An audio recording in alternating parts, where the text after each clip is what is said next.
আলহামদুলিল্লাহ বাচ্চাটিকে পাওয়া গেছে।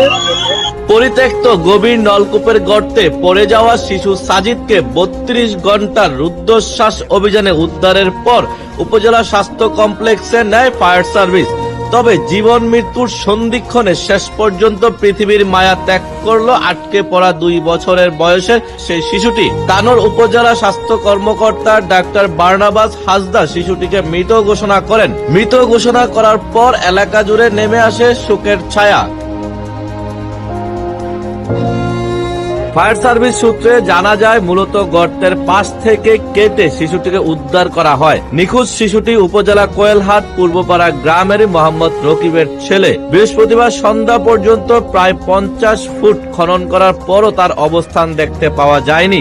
সাজিদকে বাঁচাতে গতকাল থেকে সময় যত এগুচ্ছে ততই বাড়ছে উৎকণ্ঠা আর উদ্বেগ। চারদিকে বুক ফাটা কান্না আর অপেক্ষার প্রহর গুনছিলেন পরিবারের লোকজন সহ প্রতিবেশীরা।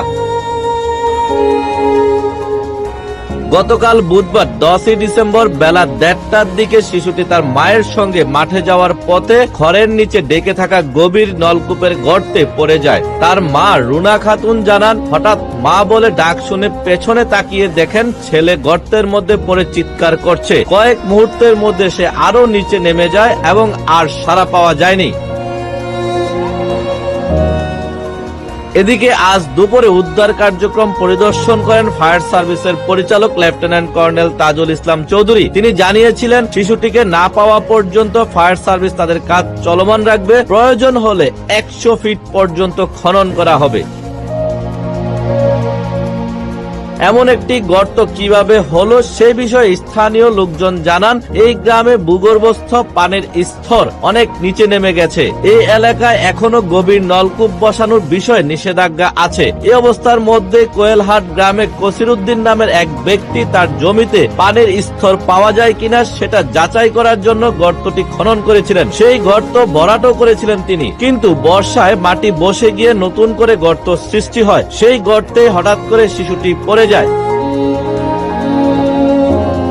এদিকে ঘটনাস্থলে পার্শ্ববর্তী চাঁপাইনবাবগঞ্জ সহ রাজশাহী ফায়ার সার্ভিসের 3টি ইউনিট কাজ শুরু করে। রাজশাহী সিটি কর্পোরেশন থেকে পাঠানো বড় একটি এক্সকেভেটর দিয়ে খনন কাজ শুরু করা হয়েছিল। 32 ঘন্টা রুদ্ধশ্বাস অভিযানের পর শিশু সাজিদকে উদ্ধার করা হলো।